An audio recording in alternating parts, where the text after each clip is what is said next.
Hi friends, so I wanted to go over a little bit about your options for finishing the background. So one of your options is to create a watercolor wash all around your subject. So I'm going to be using a regular watercolor brush, or any brush, for my watercolor wash. And what I'm going to be doing is using a lot of water. I'm going to pull my paint set over here.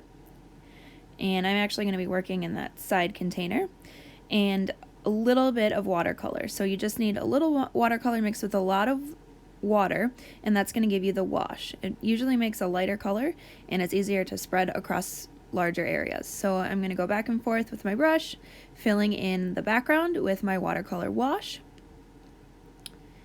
You can layer colors as well, which I'll be doing a little bit later in the video, but you do the same thing for that part. Another thing that you can do, you can see I have my Q-tip out there, or a brush you can use too.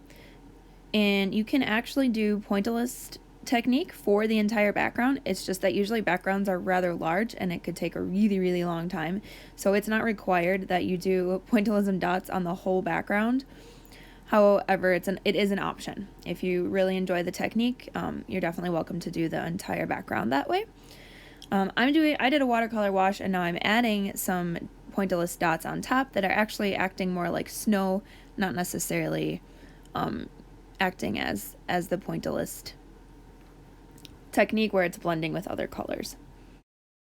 So here I am adding in a darker blue watercolor wash to some areas. I'm imagining where the shadows might be. So behind the branch, I'm imagining there's a little bit of a shadow, so the sky looks a little darker behind there.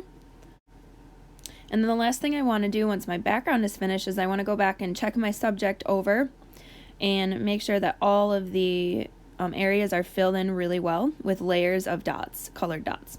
So I'm going to go ahead and add where there are some white areas that I'm noticing, kind of fill those in a little bit more.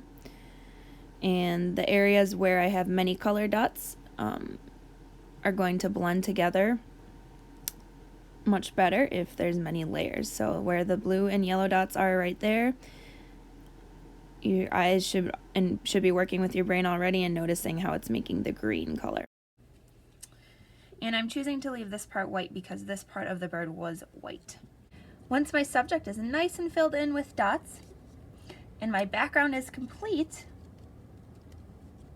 I'm finished with the piece, and I'm going to add a picture of my final work into the seesaw activity to share.